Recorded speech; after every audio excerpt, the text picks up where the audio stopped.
everybody. Welcome to the Musicmakers live stream.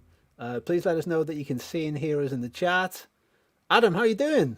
Nice to see you. What a brother. I'm good, thanks. How are you? All good, mate. It's rainy. It's cold. I'm getting a cold. It's England in October, but I'm here, man. I've got music. I've got guitars. I've got good people joining me on the call. Then there's not a cloud in the sky, my brother. Yeah, absolutely. Everybody, thank you for joining us. Let us know where you're from. Steve's here from Indiana. Steve, great to see you again, mate. Bruce is here from Brooklyn. Of course, Bruce is here from Brooklyn, my man. Robert's here from Ontario, Canada. Awesome, Robert. Hey, Tim's here from Chicago. Elaine is here. Great. It's great to see people coming back again and again. Very, very cool. Robert, I might have asked you this before, but where in Ontario are you from? Peter's here from Waltham Abbey, Essex. Bruce, thank you, mate. All good on audio and visual. Cool. And Larry is here. Sounds good. Larry's here from Manchester. Yeah, cool. So, my Canadian knowledge is terrible. Like Ontario sounds like one place, but it's probably like bigger than England and France added together or something. It's a huge province. And it's funny. Oh, you're from Brantford. Cool. I might have mentioned this before, but I lived in Hamilton for 2 years. So Brantford is, I guess, like just a bit further west, I think, of Hamilton, which is where I studied music at Mohawk College. Yeah, no, Ontario is massive. My brother lives in a town in Ontario that is 19 hours from where I live by drive. And that's still in the province. Like you haven't left. Just around the corner. Just around the corner. I Canadian terms. Drive to Florida in like less than 24 hours from here. I had friends that came over from Indiana. It took them less time to get here. Mate, that's crazy. That's absolutely crazy. Great, everybody. Thank you for letting us know. It's always good to see where everybody's dialing in from. If anyone's got any good news, come on, share it. Let us know what's been happening in everyone's lives this week. Anyone got any good news they can share? We'd love to hear it. Cool. Mohawk, well known, says Robert. Yeah, cool. Okay, and Mark's here from Norway. Right, listen, everybody, it is 5 past. Let us dive in. Okay, listen, everybody, a couple of things. Number one, first of all, you will notice down in the corner there, we have a QR code. Adam, we've arrived in like 2023. We finally caught onto this QR code thing.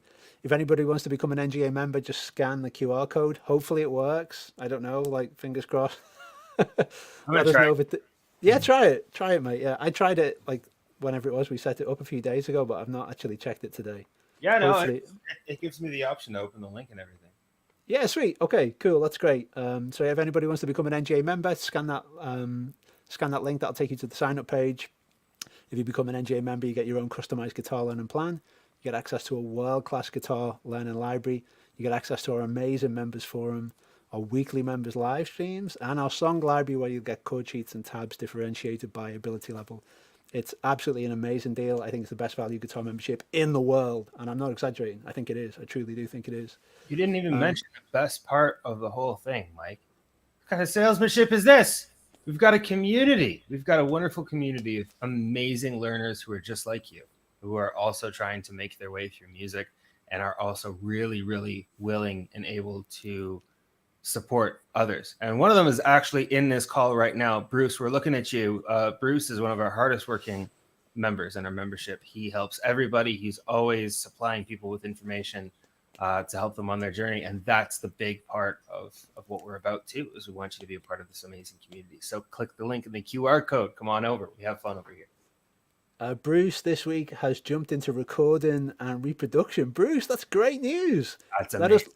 Bruce, let us know, like, how have you been doing that, mate? Have you just been recording yourself with your phone? Are you using a DAW like Logic or GarageBand? Or give us more information, mate. That's a big deal. And Sarah's also got some great news to share. She has finished recording her album and it's being mastered now. Yes, Sarah. That's awesome. Yeah, dude, that's great news. Sarah, tell us more. Post in the chat what's happening. What's the genre? When are you going to get the masters back? Like, how many tracks are on the album? Like, I want to know more. I want to hear more about this. And this is great. This is why we're here, everybody, to help music get created. Music is one of the best things in the world. It's a unifying force. It brings human beings together, gives us comfort, it inspires us. It's just the best thing in the world. We want to spread the gift of music far and wide. That's what this is all about. So this is absolutely brilliant news. Bruce recorded himself with Audacity and a mic'd amp. Sweet, Bruce. That's like you kind of it's kind of old school. A mic'd up amp. Still an amazing tone. Still an amazing tone. That's great to hear, Bruce. Really, really cool, mate. Yeah, Audacity is a great place to get started because it's basically just a wave editor, isn't it? You don't need to worry about like. Or actually, can you have multiple tracks in Audacity, Adam? I think you can, can't you? I think you can. Truthfully, I never 150% figured it out. I messed around with Audacity a lot, like when I was in school, but I was kind of getting taught GarageBand and Logic at the same time. So it was like I had a Windows computer, so all I had was Audacity, and I had I had Cubase Elements, and that's kind of like Cubase was where I started to learn recording. But Audacity, I could never figure my way around it, mostly because it looks like it was built in Windows 95. Well, that's one of the reasons I like it, because it reminds me of like the precursor to that, which I think was called like Wavelab or something like that. Like way back in the day, that was one of the first DAWs that everybody used to record. Like, you know, it's just a simple notepad for capturing ideas. Yeah. Bruce says, well, he's 66, so he is kind of old school. Bruce, mate, there's nothing wrong with old school. Nearly all of the best guitar stuff is old school. The best guitar sounds, lots of them are old school. The guitars we play are all based off, you know, guitar shapes that came around in the 50s and 60s. Old school is guitars. Nothing wrong with that, mate. But that's great to hear. Really cool. I'll do you one better with that, actually, for the interest of conversation and education here too. I saw a really cool interview with Zach Wilde and Rick Beato recently, or I didn't see it. I read about it. I think it was in Guitar World Online, and Rick had talked to Zach about Pro Tools and about how, you know, records like In Utero or anything by Jimi Hendrix, Led Zeppelin, AC/DC, how, like, you know, oh man, how much cooler would those records have been if they had Pro Tools back then? Like, what if Hendrix and his engineers had access to Pro Tools? Yeah. Zach Wilde very bluntly said those records would have been forgettable. They have been forgettable. And the reason why is because of the work within limitation that had to happen as a result. Forced. Yeah. If the Beatles were another one too, man. I think it was Lennon that just one day was like, no, this doesn't sound good enough. And he hit the reverse button on like birds, like a bird track or something like that. I don't remember the story. Unfortunately, I'm not very well versed in the Beatles, more of a Stones guy, but like there was all that too. And all of these things happened because of the inherent limitations and a lack of technology rather than the presence of it. Because I'll tell you right now, as a composer, the biggest thing that I deal with on a daily basis, day in and day out, and as a music producer, is option paralysis. I have too many options. I have too many guitar tones. I have too many sounds. Yeah. And that's why I started building a hardware station in my studio, where it's just like, this is one keyboard is connected to the computer and everything else just has knobs and buttons. And that's it. Because I crave that limitation now, because I never had it. Mate, you know what they say, necessity is the mother of invention, you know, so if you've got no other choice but to figure out something and be creative, then you work within those constraints. Yeah, 100%. I want to shout out Sarah for her new album. Alternative is the genre, 9 songs, full band. Absolutely epic, Sarah. Love to hear it. Absolutely brilliant. Thank you for sharing that with us. Lots of harmonies. Yeah, that's my jam. You know, I need harmonies. Even in like hardcore rock music, I love those harmonic moments. I think it's because I listened to the Beatles so much when I was a kid. I just love harmony. I still think it's one of the best things in the world. When you watch a band play and they've taken the time to craft interest in harmonies, it's always a highlight of the performance for me. Always. You can't beat that. What was that, Adam? You gotta, like, when it comes to doing vocals, like, you've got to have stacks on stacks of them. I just finished a track that I actually just got the mix back for last night for a client of mine, and I was recording gang vocals here, just oohs and ahs. But the first chorus has like 4 vocal tracks just for gang vocals, like choir stuff. The next section has 6, and we end on 10. And it gets bigger and bigger and bigger. It adds this whole breadth of dynamic range and everything. The more of your vocals you can fit in there in different ways, ad libs, different things like that, it's all brilliant. Sarah, congratulations. Please make sure to post a link when the album goes up on Spotify, make sure you come back and tell everyone. We'd love to hear it. Yeah, definitely. We will happily promote that here, Sarah. We're all about helping people in our community get their music made and get it out there, get it heard, spread the music as much as we can. Right, so we've got a quick question here from Johnny. It says, to practice chords over a song, do you just look up songs, tracks in the same key on platforms like Spotify? So I'm not entirely sure what you mean there, Johnny. Could you clarify that? Is it when you're trying to figure out the chords of a song, or when you've got specific chords that you're trying to like practice or get better at doing those chord changes? Or yeah, let us know with a bit more clarity what you mean, and we can certainly help you.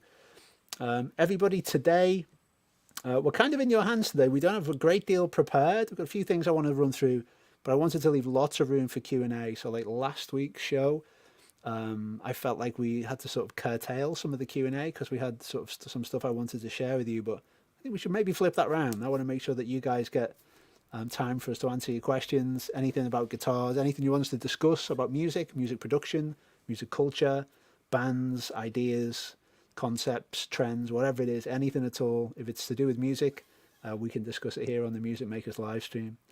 Oh, great, Gary's here. Sorry, sorry, I'm late. I got lost in practicing Lazy Eye by Silver Sun Pickups.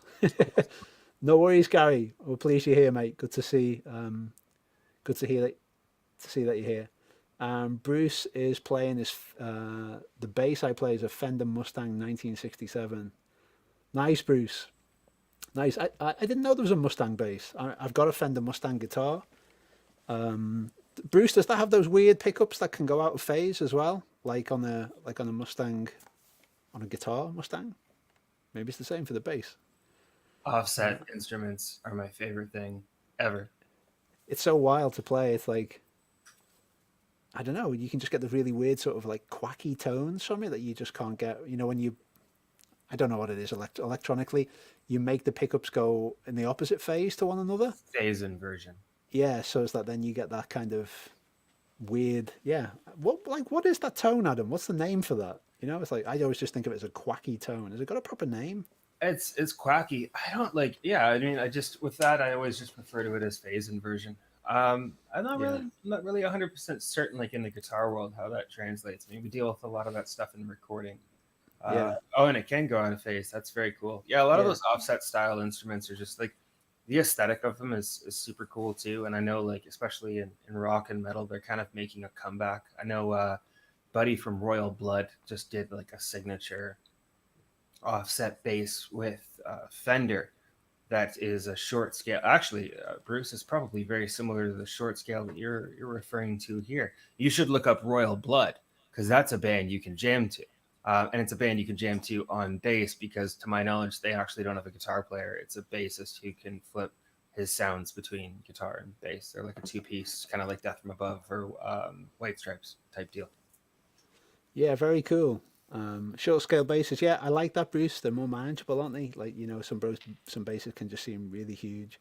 Right, just to clarify on Johnny's question, he's practicing chords from our PDF. So if I want to practice, say, C major to D chords, how do I find the right key track to play with? Well, if you just practice those chords, Johnny, you don't have to play along to a song. You can just practice those chords, you know, so there's a number of different ways you can do that. You could do that using just chord drills. So like inside your Chordmaster course, there's loads of like different chord drills that you can download and go through. Or, you know, that chord change is one that will come up in loads and loads of songs. So I think maybe what Johnny's driving at here is, how can he find songs that include that chord change from C major to D? I'd like to jump in here with a little bit of insight. Yeah, please do. So this is a thing that we get at NGA a lot with our courses, is that we don't actually have very many, if any, song examples. There's a reason for this. And because we get a lot of emails like, why are there no songs for me to be able to practice to? Because we don't necessarily want you practicing songs in the beginning. What we really want to focus on, Johnny, is the ability to connect those chords together, right? So the motion of going from a C major chord to a D major chord, and then where to go from there, maybe G or E, etc. That's why we include those exercises, is so that you can focus, instead of focusing on learning a song in context, Because once you've learned it in that context, you only have that context for C and D. If you just have the transition from C to D themselves, now you can put that into context of any song that you want. What you can do is you can search the genre of music that you want to play and the key of the music that you want to be playing. So you can, do rock music in the key of C major, right? And a lot of those will have C to D because it's a very common movement. But make sure you practice those fundamentals within the PDFs first from the courses. It'll get you a lot further than starting out practicing chord transitions through songs themselves. It's all about context. I hope that helps. Yeah, and the other way, just to comment on that, Johnny, would be when you start thinking about keys, I think keys are really great when you're talking about lead guitar. So like if I'm going to be playing something, I don't know, let's say if I'm going to be playing something in the key of G, Adam, I'm just going to bump you to the side for one sec while I just so we can show this. So if I'm playing something in the key of G, yeah, then okay, it's helpful for me to know from a lead guitar point of view. Well, okay, this track's in the key of G. So if I'm playing G and C and D, yeah, I'm in the key of G. That's great. Well, I know I can play anything from the scale of G major that will match that. I know those notes are going to work. I know that with certainty because all I'm doing there is what all lead guitarists do. The secret to lead guitar, everybody who's new to this, is you just play a scale that matches the key of the song. It's as simple as that. I didn't know that for years, but it really is as simple as that. If you want to play lead guitar, then you play a scale that matches the key of the song. The key of the song is almost always the first chord of the song. Not always, but most of the time it is. If a song begins with a G chord, it's probably in the key of G. Not always, but a lot of the time. And if it's not that, then it's the last chord that gets played in the song. So usually you can always find the key for that way. So from a lead guitar, so what I'm saying here, Johnny, is from a lead guitar point of view, it's very helpful to know keys. Probably essential, borderline essential to know about keys when it comes to lead guitar. When it comes to chords, it's less clear cut because a song can be in a certain key, but it could be using any of the chords that are in that key in lots of different orders. So just because a song is in the key of G, it doesn't have to have the chords of C and D in it. They might be, they might not be. Who knows what order they go in? They probably would be if the song was in the key of G, because C and D are the two major chords that are in that key. But it's not guaranteed. So in terms of thinking about practicing chords and getting better at chords, I don't think you should think too much about keys. Like, okay, if you can find songs that are in the key of G. So, for example, what was that thing that somebody mentioned on here the other week? Adam, was it called Chordify? I'm pretty sure it was called Chordify. Yeah, so Chordify, I think on there, chordify.net it is. And yeah, it's basically a way that you can get chords for any song. Let me post it in the chat here. I think it was on the members live stream, actually, Adam. Somebody mentioned it the other week. Could have been. So, yeah, so together for me. yeah. So on Chordify, there it is, chordify.net. They've got stuff on there, and I think you can search for songs there by key, or certainly with the you can enter in the chords that you know, and then it will tell you songs that include those chords. That's so. Handy. Yeah. So I don't think that's exactly what you're after, Johnny, but I think it's along the right lines, and I hope that the explanation we've given you has helped that make a bit more sense. Yeah, if nothing else, it gives them a really good jumping off point to go to after the exercises from the courses as well. Yeah. And that's the thing too, right? Like, there are a lot of amazing resources that our stuff could be paired up with after the fact too. We want to get you through the fundamentals first. Yeah, the early stages. Yeah, a lot of courses. Sorry, go ahead. No, sorry, mate. Sorry, I was just going to say, like, once learning the guitar is sort of like, our main aim for beginners when they join us is we want to get them up and walking, and then they can choose where they go. It's like we just have to, like a baby, we have to sort of teach you to walk. Once you've got that, you can choose where you go to after that point. But a lot of our sort of early beginner material is just about getting people to that point where they can do the basics as well as they can, and then they can branch off and explore. Yeah, and whether we want to admit it or not, as beginner guitar players, I mean, songs often fall into the running category, right? And that's the big distinction that we want to make, is that, like, give yourself a little bit of time out of context to work on chord transitions before you start jumping into songs. Because if you already know that you can go from C to D to G to E to A minor, well, then you can play any song that you want that uses those chords. You don't have to struggle over the song because you've already learned the fundamentals, right? Absolutely. Chrissy has asked, probably a dumb question, but I think of harmony as something created by two or more singers, but is it something guitarists do as well? It doesn't seem to fit in with the rhythm lead model, does it? Yes. Adam, come on, Yes. you're the guitar harmony guy. Come on, you've got some gems for Chrissy here. As a joke, whenever I go in to record with anybody, that my engineer will ask me, which is, okay, well, where's the harmony going if I'm recording a solo? Because I got to have one in there somewhere. And the cool thing is that like harmonies in guitar, especially when it comes to things like a guitar solo, for example, they do such a great job of like making things pop in a certain point. And I really like the way that sounds.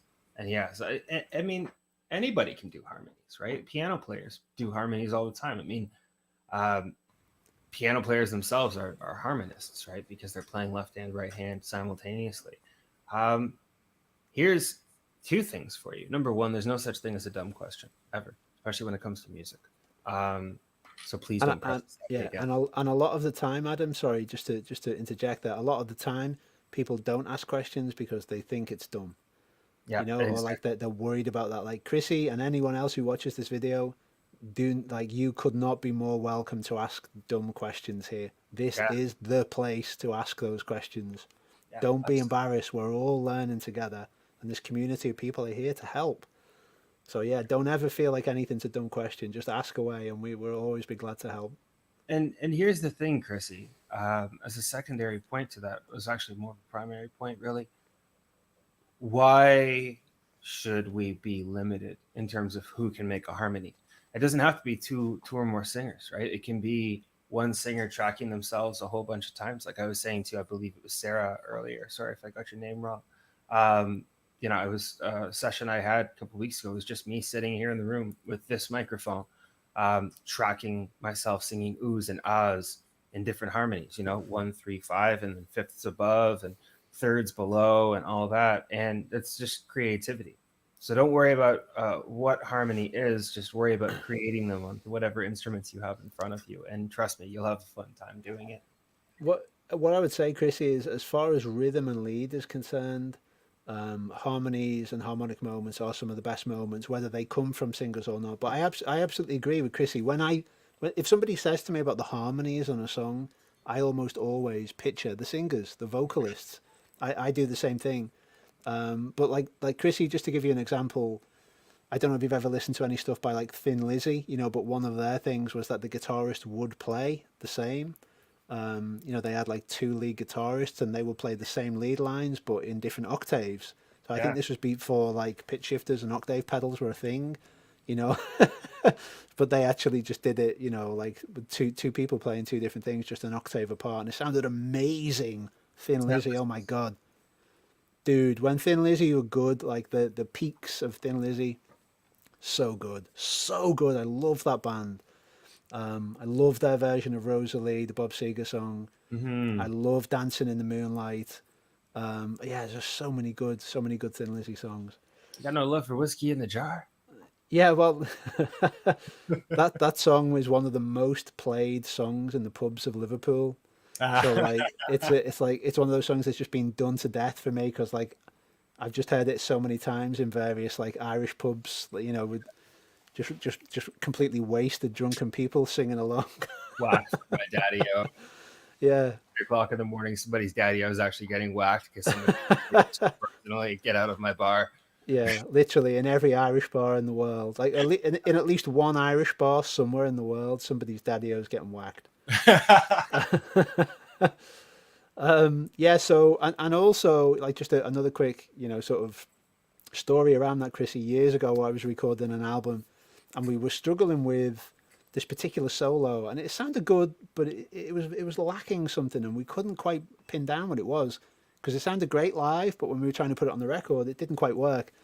And the producer came in It was like, an older guy, been around the block for years, a brilliant, brilliant guitarist, Danny Cooch, played with Carole King and Oh, cool. played on the Imagine album with John Lennon. Like, this dude's an absolute legend, And he comes into the room, and Cooch had this, like, his voice was real quiet, when he spoke, it was almost like a whisper. This kind of New York accent, but it almost sounded a bit like a gangster. You had to really listen to hear his voice.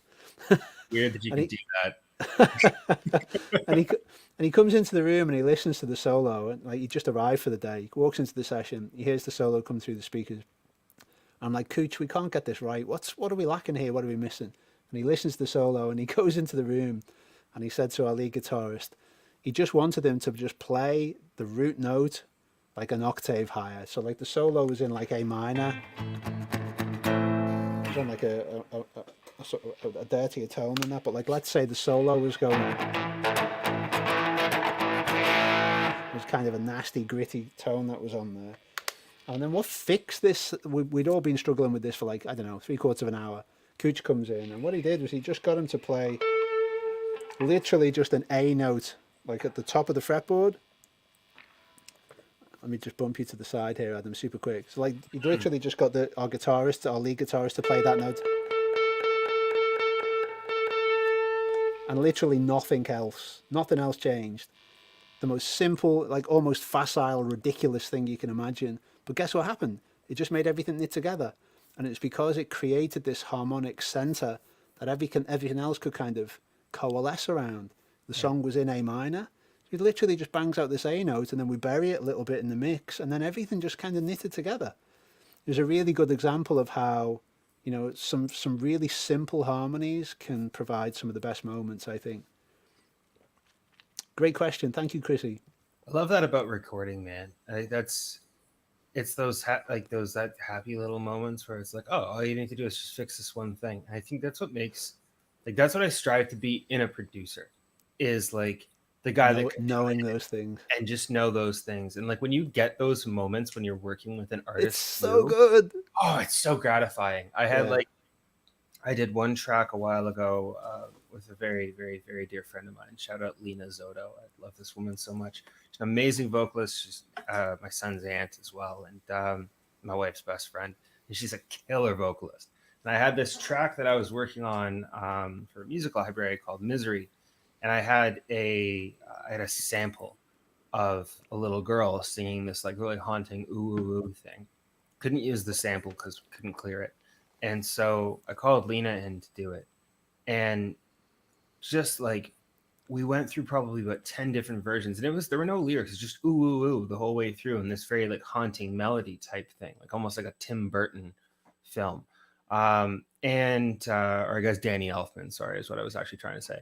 And so I remember we got so close, and it was just like, it's something about the middle section of this isn't working quite right. And we just decided to break away from the melody and switch 2 notes. And that was it. And then we had her track it lower underneath as well. It's just in a lower octave. I took that lower octave, I blended it out so you could barely hear it. All you would be able to do is feel it, and then left the high vocal in there. Money, beautiful. But it's little adjustments. And I think musicians, crazy, isn't it? Well, you need to all be witness to this, right? Because little adjustments are the things that take our music to the next level. We all think in macro all the time. It can be small things, absolutely. It can be small. Absolutely. And a lot of the time when you're struggling to solve those moments, the solution is to simplify it in some way. We often overcomplicate these things, don't we? But yeah, that's so true. It's so true, like those little moments. And I think that's something that, if somebody just plays at home by themselves, then that's not necessarily something that you come into contact with. But if you're trying to record yourself or play in a group or use a loop pedal, for example, then these things really start to matter, because all of a sudden you're not just doing this thing alone. If you're using a looper, it's basically like playing in a band. Each layer that you add to the loop is almost like a different band member. So you have to think about different roles. We have been absolutely up to our necks this week in looping, because we have got a brand new course coming really soon, which is called Loop Secrets. Everybody, this course is going to be out next week, and it is absolutely epic. Charles is editing it together at the moment. Adam and I have been filming videos all week. I've really enjoyed going through it. There's so many cool like things that we can tell you about that course very soon. But yeah, so looping is forefront in my mind today. I wanted to touch on that. I was stoked that I got the chance to film for this one as well. It's actually been my first opportunity to film lessons. Yes. Course. So you gotta see your boy in there too. Yeah, mate, I'm stoked as well. Yeah, it is very cool. I'm looking forward to watching the videos. I haven't seen them yet. Sorry in advance. But yes, mate, I am looking forward to it very much. Loop Secrets is coming soon, everybody. Hold on to your hats because it is epic. Sign up for the newsletter, nationalguitaracademy.com. Yes. When it comes out. Yes, absolutely. And we will also let you know on here. Gary says, anyone know why my little finger curls up on my left hand when doing lead stuff? Gary, usually that's because like the tendons in your fingers, like, or at least my understanding, the way this was explained to me by a hand doctor once, was that obviously we've got our fingers, but there isn't a tendon for each one. I can't remember how many there are now, but I don't know if it's 3 or 4, but we don't have a tendon for each finger basically. So sometimes when you move other ones, it will inadvertently move other fingers as well. But Bruce mentioned here in the chat that finger curl might just be an age thing. And Bruce said he stretches out his hands before playing and takes a rest after 1 hour. Adam, you are the finger stretching guy. I think sort of hand health as a guitarist is something that you take very seriously. Do you want to just maybe give Gary a couple of quick tips on this? Yeah, 100%. So finger curl could be coming from your hand. It could be coming from your pinky finger. It could also be coming from your forearm. So here's what you want to do, Gary. When you first start out for the day, before you pick up your instrument, three things that you can do. Number 1, upward hand stretch like this. Basically extend your arm out this way. Grab with the backs of your fingers and your right hand. Adam, sorry, mate, to interrupt. I think Gary's blind, isn't he? Or he can't. He's partially impaired. Correct. So it might just be worth sort of explaining a bit rather than demonstrating, just like explaining it verbally as best you can. My mistake. I didn't look at the last name there, actually. Okay, cool. Yeah, it's hard to keep track, mate. I know it is. There's like so many different comments and stuff. It is hard to keep track, I know. No problem. Thanks for pointing that out. Okay, Gary, I'll walk you through it really quick, my brother. You are going to take your left hand, I'm assuming that your left hand is your fret hand. So you're going to take your left hand and extend it outwards, straight out in front of you, or at least until it feels straight. Pull your hand so that your fingers are pointed upwards. And then you're going to take your right hand and wrap your palm around the fingers of your left hand that are pointed upwards, and you're going to bend them back ever so slightly until you start to feel a stretch in your forearm. Now you can do this with each one of your fingers. You can do it thumb, index, middle, ring, and pinky individually. You can also do them together. After you're done with that, hold those about 10 seconds apiece. And then what you want to do is you want to let your hand fall so that your fingers are now pointed down instead of up. Take your right hand once again, put it across the top of your left hand that is pointed down, and pull in once again so that you're feeling a stretch on the top of your forearm. Finger stretches like this are really great because they open up the flexors in our hands. And as well, something to keep in mind is that, over time, these things start to stiffen up a little bit. So we want to give them the motivation to stretch out. So one of the best ways that we can do that is by stretching. And even if you're on a day where you're not practicing, I would still recommend when you get up in the morning, do these first thing. It'll also help you have a much better day. I mean, I recommend stretching the whole body every day. Get into some yoga as best you can. Man, absolutely. Like, go on YouTube and look up Yoga with Adrienne. She's fantastic. She's got stretches and yoga routines for everything. She's arguably probably kept my body in better shape than I have. Thank you, Adrienne. Yeah, thank you, Adrienne. She's fantastic. Gary, I hope that helps, mate. Adam, thank you so much for I've never done any of that stuff, but I'm so pleased you've always got my back whenever those finger stretching exercises come up. Stay healthy. It's important. Yeah. Peter says, Mike, I'm old school as well, not technically sound. Peter, mate, don't feel bad about that. You are amongst good company here. Don't worry about that at all, mate. I have a Hofner guitar and play through Fender Vibrochamp XD and can't get a country sound. Can I get a pedal to help with this? Well, yes, Peter, you could get a pedal to help with that, but also it's not essential that you have a pedal. When I think about country sounds, I'm thinking about clean tones maybe with a little bit of drive and sort of relatively trebly. So Bridge I'm, pickup. yeah, so I'm not a country guy, Peter, but if I wanted to get a country tone, I'm not an expert by any means. But if I was trying to get a country tone, I would get my amp, I would EQ everything to neutral, like 12 o'clock, bass, mid, treble. I'd play on a clean channel. I'd maybe drive the amp a little bit with just a little bit more gain, so it's not completely clean. And I would go to the bridge pickup on my guitar. For anybody who does not know, let's show this super quick so people can see. So on most guitars, you will have two pickups. This one here is the neck pickup. You get a slightly warmer, fuller tone from this one. Just hear how that sounds. If I just play like a D chord. So that's on my neck pickup. Yeah, a G chord. It's warm and full. If I switch to my bridge pickup, yeah, so by moving my pickup selector down, I've now moved to this pickup. So I'm going to get a harsher tone, cleaner. So yeah, I think certainly that will help, Peter. If you do want to get any pedals for country tone, I don't know, what are you thinking there, Adam? Like a tremolo and an overdrive and some type of tremolo, a light trem or something like that, or I don't know. What pedals are country pedals? I just think of them as being sort of general, I don't know, rock and roll type pedals, Adam, I think you're muted.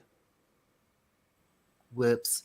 The one that comes to mind off the top of my head is the Paisley Drive by Brad Paisley. I love it so much. I've used it on rock records. I've used it on country records. Actually, it's an overdrive, is it, Adam? Yeah, I wouldn't even call it overdrive. I'd call it more like a boost pedal. It's it's almost like a tube screamer type thing. Like it just warms the signal a bit. Yeah, it warms it up a little bit, gives it a little bit of poof. But more than that, I mean, if we are talking about pedals, and this is one thing that I learned recently with the country record that I just wrapped. A really cool thing that you can do is if you've got a little bit of reverb on your amp, just turn that up to maybe like 3 or 4. You don't want it to be washy. You want to just get a nice little bit of a wash back. A bit of a room feel, yeah. Yeah, but what you can do is you can get a delay pedal and set it to a really quick slap back.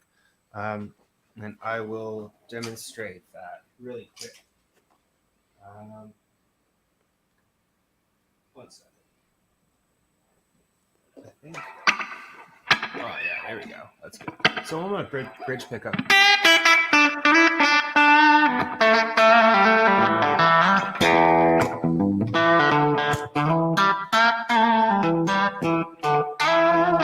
Now that's a very quick delay. That's just. Yeah, that sounds great, Adam. That does definitely give it a country slant, isn't it? So that's just a really short slapback delay. Very short slapback delay, very quick reverb that just kind of like gives a little bit of wash on the end of the delay. Yeah. And I'm using a Line 6 Helix here, so if anybody else is using it, Helix, the drive that I go to is Air Apparent, H-E-I-R. I love this thing so much, but essentially it's like a tube screamer or like a Paisley drive type thing. Sounds great. I keep that in every single signal chain that I have, unless I'm doing metal. In that case, I don't. But yeah, and even on like clean signals as well. Like you'll notice that's not overtly dirty. And if I actually dial my volume back on my guitar,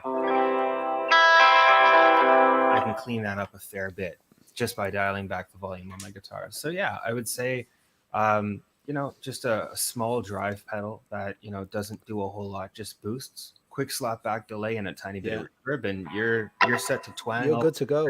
Floppy. Peter, great question, mate. Thank you. I hope that's helped some other people too. Yeehaw. Yeah, Bruce says country twang can be more of a bridge position on your pickups. Yeah, absolutely, Bruce. You've got it. Thank you. Okay, so where was the? Here we go. So Jerry Darmore, great name. Like, dude, I've said this before. I think Jerry, like, you've got to be in a band. Like, and if you're not, you have to start one immediately. Like, that's. If you don't wake up in a leather jacket, I don't know, man. You gotta figure it out. I remember like the seeing. I think it was the bass player from The Darkness. Justin Hawkins' band, The Darkness. The bass player's name was Frankie Poulain. And I was like, dude, that's such a great rock and roll. I mean, it's okay. It's not quite like Geezer Butler levels of like rock and roll awesome, but Frankie Poulain, like cool French name. The one contemporary guy that always gets me laughing, and I love his name and I love his music too, is Foxy Shazam. Because I swear, man, this guy he's sent from the gods just for us. He's sent that classic rock never died. He's a modern day Freddie Mercury. I love it. And Måneskin too. That's another band. No cool names there, but I don't know Foxy Shazam, but I know his music is awesome. I don't even need to listen. I just know it's great. Oh yeah, it's exactly what you think it would sound like. Yeah, I'm going to look that up. Okay, so Jerry Damore. Sorry, Jerry, we weren't poking fun at your name. We were admiring its rock and roll credentials. You check out. Yes. Jerry says, hi all, I'd like to know as a builder how the musicians in this group feel about cigar box guitars. So I guess as a builder, you're into luthiery, Jerry. If you are, very cool, man. Great. Thank you for your question. My stepdad has really gotten into he's building guitars at the moment. He's like really gone deep down the rabbit hole and is learning it very much. So I'm kind of picking some of it up by proxy, through speaking with him. My personal feelings about cigar box guitars are that they're kind of a novelty. I say this as someone who's never played one, Jerry. Yeah, so full disclosure, I haven't played one. I don't know. Maybe they're great, but to me they look like they'd be really awful to play. But maybe you could get a kind of unique sort of tone out of them. But whenever I've seen them at like trade shows and stuff, it's kind of like a novelty thing that's there, but I've no desire to play one. But hey, please correct me if I'm wrong and I'm missing something here. I would happily give them a shot, but that's my perspective as it stands. Like, okay, cool, they're there. I've seen C6 Steve play one, and he made it sound great because he's C6 Steve. Adam, how do you feel about cigar box guitars?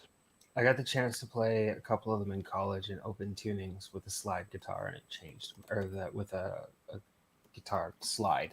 Sorry, play slide guitar in an open tuning on a cigar box guitar. I need more coffee.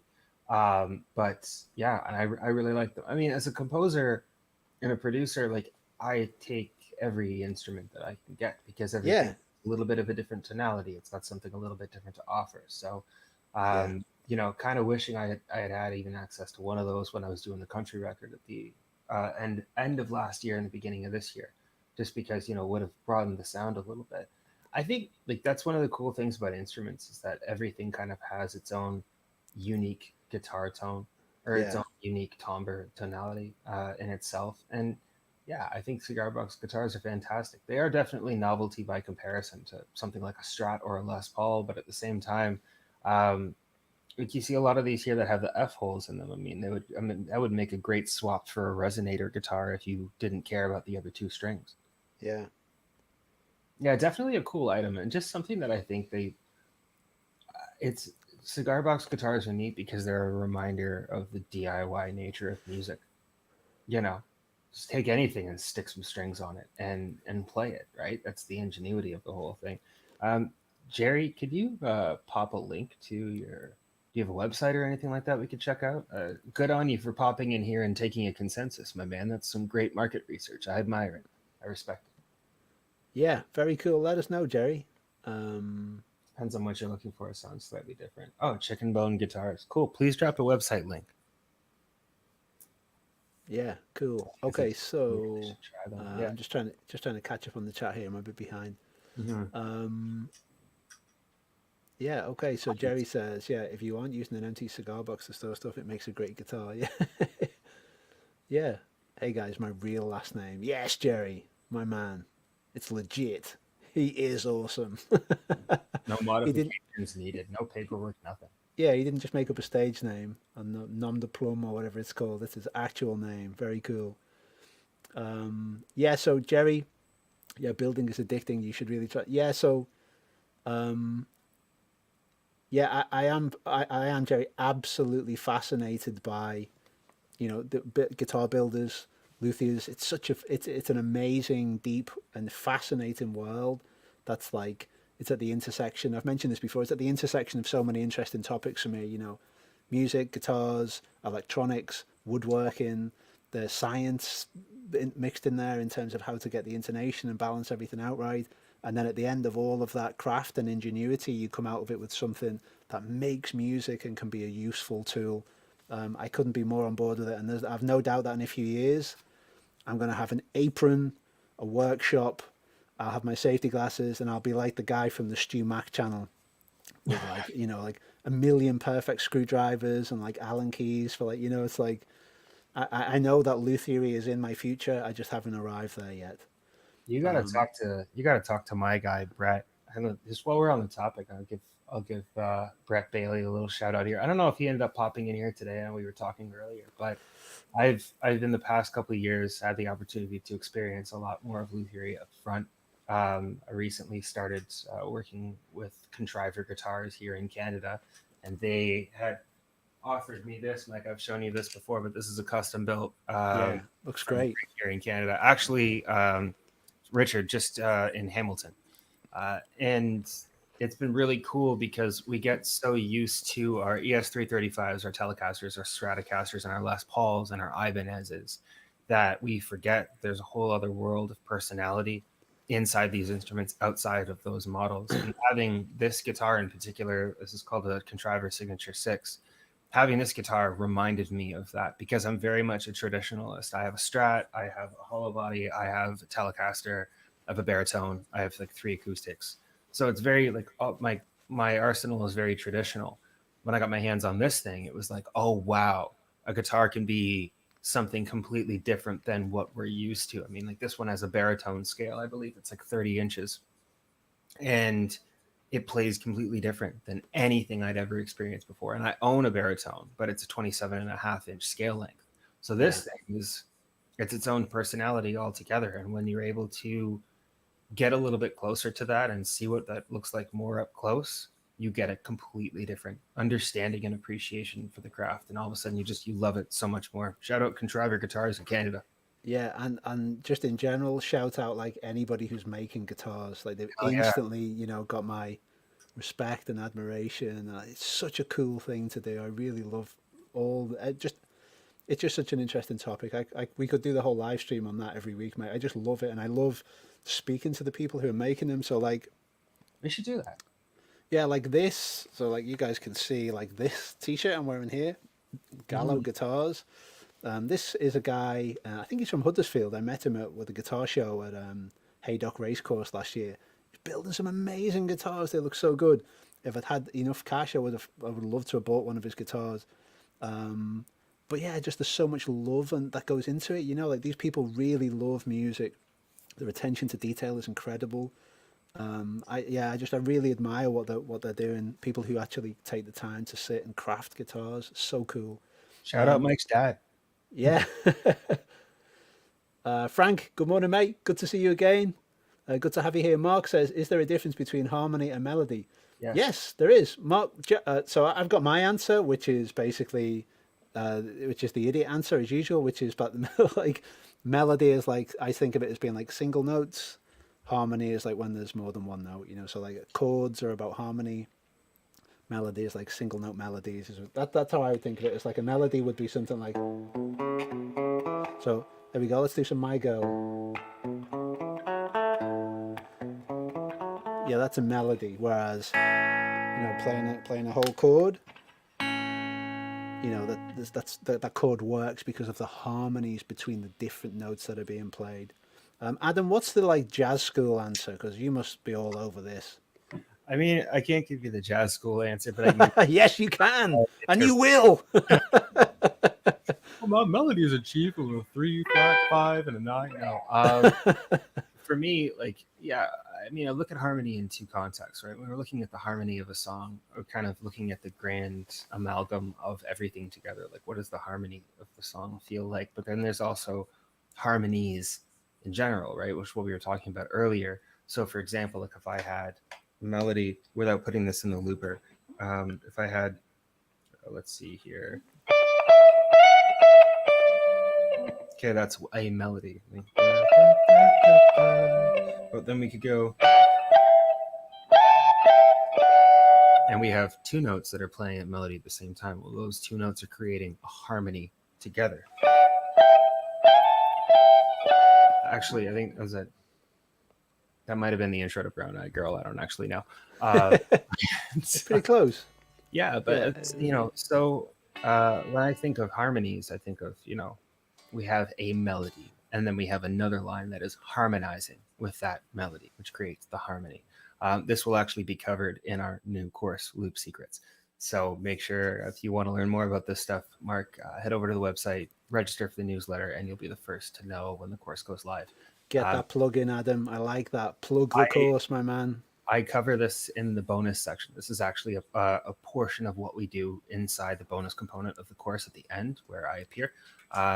What we do is we establish a chord progression that has tension and release so that we're able to tell a little bit more of a story using more unique chord voicings. We establish a melody, then we harmonize that melody. And then we build a drone on top of that in the lower register and the higher register. And then we end off with some nuances and details around improvisation and soloing. So yeah, if you want to learn more about the distinctions between melodies and harmonies, come join Loop Secrets when it drops. Nice. Love that, Adam. Thank you for remembering that, mate. Also, while we're on the subject, everybody, please subscribe to our YouTube channel. If you have enjoyed this live stream so far, please subscribe. We are trying to get to 40,000 subscribers before the end of the year. We're on 37 and a bit, I think. So let's try and get there. If you enjoy this live stream, please subscribe to the channel. We want to grow. We want to do more on YouTube. We want to get better at this. We want to do more. We need more subscribers. So please subscribe to the channel. Great question here. Check this out. Stephen. Hi, Mike. Do you ever hold guitar workshops in and around the Chester area? Steve S. from Holt near Chester. Yeah, I know where Holt is. Yeah, it's lovely down there. So everybody, I'm based in Chester, which is just outside Liverpool in the UK. Stephen, it is something that I've thought about doing. I just don't know. Like, we certainly don't have the space for it here at the studio, so we'd have to hire somewhere and do. So the answer is no. We don't hold guitar workshops, but I would like to do them, Stephen, for a number of reasons. Number one, I think it'd be lots of fun. Number two, it'd be great to bring people together and sort of connect. People who are, wanting to learn guitar together. I think it'd be lots of fun, and also I really like that real world connection with people. It's fun. Doing the stuff online is great, but there are days when I miss doing, the one-to-one lessons the way I used to do them, like, which is crazy. I used to do them for 9 hours a day, which is a bit too much really, but I do miss that connection with actual human beings rather than like faces on a screen type of thing. So it is something that I'm open to, Stephen. We should talk about that, Adam. I don't know, maybe we could do one in the UK, and maybe I don't know, we could do one in the US or something like that. But it would be good to sort of bring people together. That's something I'd love to do. It'd be fun, and you guys all know, doing stuff online is great, but you can't beat real world connection with real people in the same room. It's a different energy. You make really good friendships that way. Yeah. So yeah, watch this space, Stephen. Hopefully, if there's enough interest. How would we even gauge that interest? I don't know.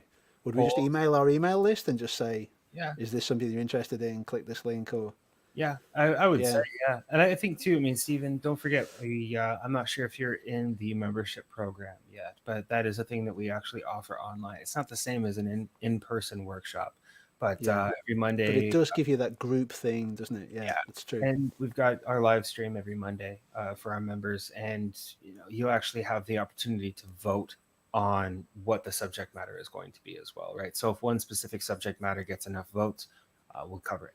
Right. So you guys ultimately get to determine exactly what's being taught, what's being covered on a week-to-week basis for the most part.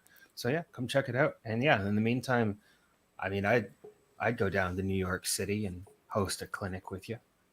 Yeah, we should do that. I think it'd be fun. We should definitely do that. I think in the next year we should give that a try. Larry says, I really enjoy the process of learning, but I'm currently working on mixing chords and lead in jazz standards. When you think you've cracked it, you're introduced to another level of learning. Larry, I've got news for you, my friend. That's never going to stop. That's the best part of music. That's exactly. That is the best thing about music, Larry. There is always something new. I just saw Paul Simon being interviewed. I don't know how old Paul Simon is now, but like that he's getting old now. He was on the Howard Stern show, I think was where the clip came from.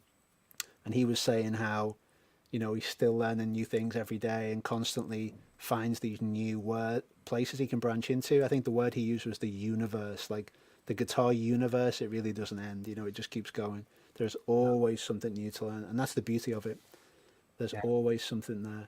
And as technology moves forward too, it's even harder to keep up with all of the things. Yeah.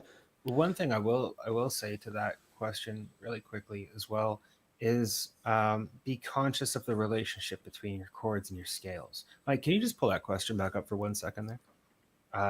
Especially if you're sorry, no, the one about jazz that we were just looking at. Sorry, I'm just sorry, mate. Yeah, sorry. Yeah, there we go, Larry.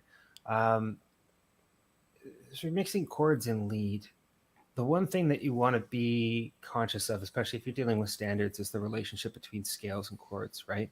So, I mean, you might have, like, if we were to just do a very baseline example here, if I had a chord progression that was A minor, C major, G major, right? So all of these chords so far could either fit into A minor diatonic scale or the C major scale, but they could also fit inside of the G major scale. Right? Now, if I were to go to a D chord, because the key center is a bit ambiguous, we can determine exactly where that key is going to go by the D chord, right? Because it's the fifth, it'll be a bit more defining. If we went to D minor, we would be in the key of A minor or C major. If we went to D major, we would be in the key of G major. So what we want to be conscious of when it comes to jazz and the correlation between chords and scales is what are the defining characteristics of each chord, right? So if we have A minor, C major, I'm going to turn that gain off, A minor, C major, G major, D major, we are in the key of G major because we have that F sharp. But if we have that F in D minor, we're in the key of A minor, right? The same thing applies to jazz. So if you're having trouble mixing the chords and the leads and the lead lines together, look first at the chords that you are playing and ask yourself, what are the notes in these chords and what scales do they correspond to? Start there. It'll help a lot. You're going to have to do a lot of reading through your real book, but it'll be very worth it. I hope that helps, Larry. I hope that helps. But yeah, there's no end to the rabbit hole of guitar ever. Sorry. Sorry, and also kind of pleased too. You know, it's the best thing about music is there's always somewhere new. There's always some new area you haven't explored that you're going to be excited to explore. Last question for today comes from Stephen. Mike, what webcam are you using today? Stephen, it's not a webcam. It is a Sony A7 camera with a GM something master lens. I don't know. I'm not a camera guy. I'm sorry, but it's it's a DSLR camera that's connected up through a video switcher to my laptop. The actual webcam looks terrible. Even though it's a really expensive MacBook, the webcam is rubbish. I call it potato camera. Yeah. It's that bad. Everybody, I hope that you've enjoyed the live stream today. Please subscribe to the channel if you want more of this. If you've enjoyed today, remember to like the video. That helps us out with the YouTube algorithm. We will be back next week. We will also be telling you soon about our new course, Loop Secrets. Please keep a lookout for that. That will be a brilliant on-ramp into the world of looping, which I think is the fastest way that guitarists can improve, especially lead guitarists. I think it's an accelerator, makes people learn a lot faster, I think. Improves your improvisational skills, your ability to think about music, construct music, think in 3D instead of 2D, and you become a composer and arranger rather than just a guitarist. These things all make you a much better and more well-rounded musician. Very, very cool. Adam, any closing words for everybody before we wrap up? Go make sure that you hit the QR code. Come check out the membership program. Go sign up for the mailing list and subscribe to the YouTube channel.